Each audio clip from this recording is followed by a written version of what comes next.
বাবা বলো তো কি সমস্যা তোমাদের? আমার কোনো সমস্যা নাই।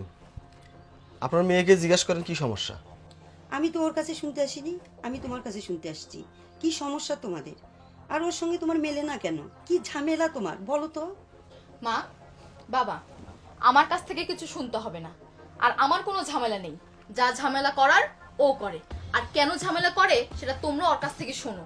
ও যদি আজকে ঝামেলাগুলো করার কারণ না বলে তোমাদেরকে, আমি আর ওর ঘর করব না, তোমাদের সঙ্গে চলে যাব। এই তুই চুপ কর, তোর কাছে আমি কিছু শুনতে চাইনি। আর তুই কোথায় যাবি না যাবি সে চিন্তা করবো পরে। দেখো বাবা, আমি তোমার বাড়িতে মিটিং করার জন্য আসিনি। আমার মেয়ে যদি দোষ করে থাকে ওকে কেটে নদীতে ভাসিয়ে দিও। আর তোমার যদি কোনো দোষ থাকে তোমার মুরব্বি দিয়ে তোমার বিচার করব। সারা জীবন তো এটাই হবে, যে অপরাধ করবে সে শাস্তি পাবে। আর আমি তো অপরাধ না করে সারা জীবন শাস্তি পাচ্ছি আপনার মেয়ের হাতে। আর কিসের মিটিংয়ের কথা বলেন, কিসের বিচারের কথা বলেন আপনারা? এই শোনো, কথা ঘোরানোর চেষ্টা করবে না। তোমাদের দুজনের মধ্যে কী নিয়ে ঝামেলা হয় এটা আজকে যদি ক্লিয়ার না করো, আমরা আর কোনদিন তোমাদের বাড়িতে আসবো না। কথা ঘুরাবো কেন? কথা ঘুরানোর তো কিছু নাই। আর আপনার মেয়ের সঙ্গে আমার কেন বনে না এটা আপনারা জানতে চান? আপনারা তো জানেন আমার একটা ফুলের দোকান। ফুলের দোকানে কি সবসময় বিক্রি হয়? প্রত্যেক দিন কিন্তু ফুলের দোকানে বিক্রি হয় না। ফুলের দোকানে বিক্রি হয় শুধু বিশেষ বিশেষ দিনে। এ ধরেন জন্মদিন, বিয়ে, শাদী, এইরকম। আজকে ঈদ হওয়ার কয়দিন হলো? ঈদ হওয়ার পর থেকে আপনার মেয়ে আমাকে এক গ্লাস পানি এখনো পর্যন্ত খাইতে দেয়নি। ঈদের পরের দিন থেকে এখন পর্যন্ত আমার সঙ্গে সে কথা বলেনি। আমার অপরাধ? ঈদের দিন সে তার বন্ধু বান্ধবের সঙ্গে ঘুরতে যাবে, আমি ঘুরতে যাইনি। আচ্ছা আপনারাই বলেন, ঈদের দিনে তো একটা বেচা কিনের সময়, এই সময় তো মোক্ষম সময় আমার ভালো 2 টাকা ইনকাম করার। সেই সময় সে বলে দোকান টোকান বন্ধ করো, আমার সঙ্গে তুমি ঘুরতে চলো। আমি ঘুরতে যাইনি জন্য সে আমার সঙ্গে ঝামেলা বাঁধাছে, সে আমাকে অশান্তির মধ্যে রাখছে।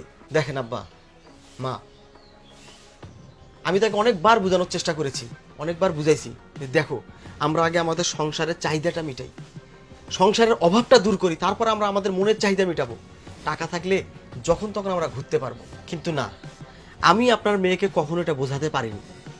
আমার বাড়িতে আত্মীয় স্বজন, বন্ধু বান্ধব যে আসছে তার সঙ্গে সে খারাপ ব্যবহার করেছে। আমাকে প্রতিনিয়ত সে অপমান করে, ভালো মন্দ কোনো কথা বলে না। এভাবে অত্যাচার সহ্য করতে আমি আর পারতেছি না। এরপরও যদি আপনারা মনে করেন আমি অপরাধী, আমার গার্জিয়ানদেরকে ডাকেন, আমাকে যা শাস্তি দেওয়ার আপনারা দেন। বাবা, মধ্যবিত্ত ঘরে জন্ম নেওয়াটাই হয়েছে আমাদের অপরাধ।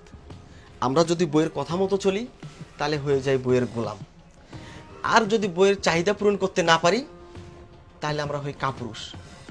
আর এই বইয়ের চাহিদা পূরণ করতে যদি আমরা বাইরে বাইরে সময় দেই তাহলে বউ বলে স্বামী সময় দেয় না। বলেন তো বাবা, আমরা কোথায় যাব? আরও একটা বিষয় কি বাবা জানেন, আমি যখন রাতে দোকানদারি করে আসি, যদি কখনো লেট হয়, আপনার মেয়ে সারা রাত আমার সাথে ঝগড়া করে, তুমুল গ্যাঞ্জাম করে। বাবা, দোকানদারির শেষেও তো হিসাব পাতি থাকে, সেটা করে আসতে লেট হলেও আমাকে কাঠগড়ায় দাঁড়াতে হয়। এখন আপনারাই বলেন তো বাবা, আমি কোথায় যাব, কি করব আমি? এই পথটা আপনারাই দেখেন আমাকে। অথই, জামাই যেটা বললো সেটা কি সত্যি? আর যদি সেটাই সত্যি হয় তাহলে শোন মা, তোর বাবাও কিন্তু ব্যবসার কাজে বাহিরে বাহিরে থাকে। কই, তোর বাবার সঙ্গে কোনোদিন তো আমার ঝামেলা হয়নি, তোর বাবাকে তো আমি কোনোদিনও প্রশ্ন করিনি। দেখ মা, সব মেয়েরই সকাল্লাদ থাকে। তোর যদি সকাল্লাদ থাকে তুই জামাইকে বলতি, বুঝিয়ে বলতি।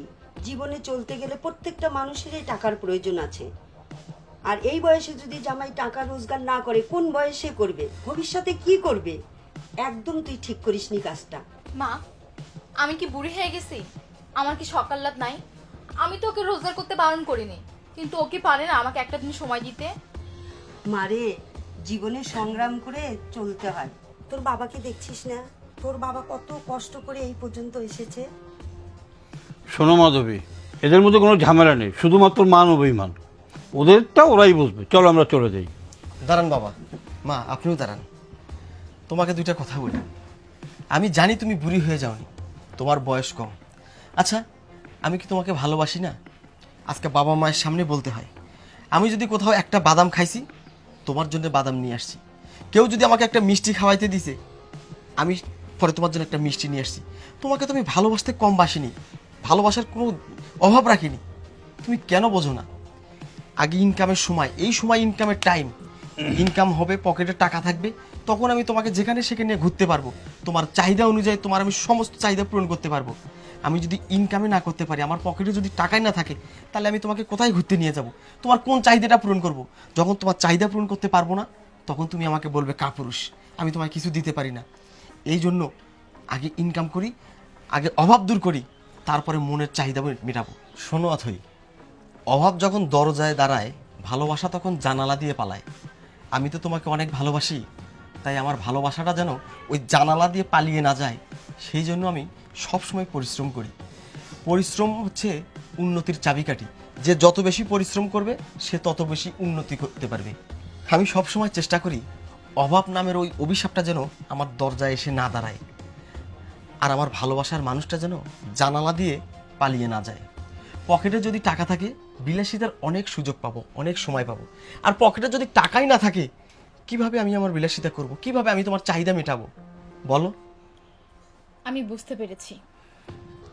মা, বাবা, আজ আমি তোমাদেরকে সাক্ষী রেখে বলছি, আজকের পর থেকে আমি এমন ধরনের ভুল আর করব না। আজকের পর থেকে ওকে আমি কোনো কাজে বাধা দিব না। তাই করিস মা। শোন মা, একজন স্ত্রীর নিরাপদ জায়গা হচ্ছে তার স্বামী, আর একজন স্বামীর বিশ্বস্ত জায়গা হচ্ছে তার স্ত্রী।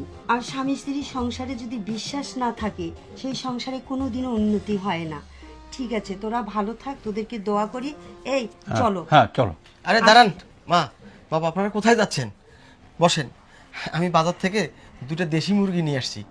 আপনারা ভাত খেয়ে তারপর যাবেন। এই না বাবা, আর আজকে না, আপনারা বসেন বাবা, বসেন। হ্যাঁ বাবা, আজকে থাকো। বসেন, বসেন না বাবা, বসেন বসেন বসেন। এই আমি মুরগি দুটোকে জবাই করে নিয়ে আসি, তুমি তাদের পানি দাও, পানি দাও। বসো, আমি পানি নিয়ে আসি।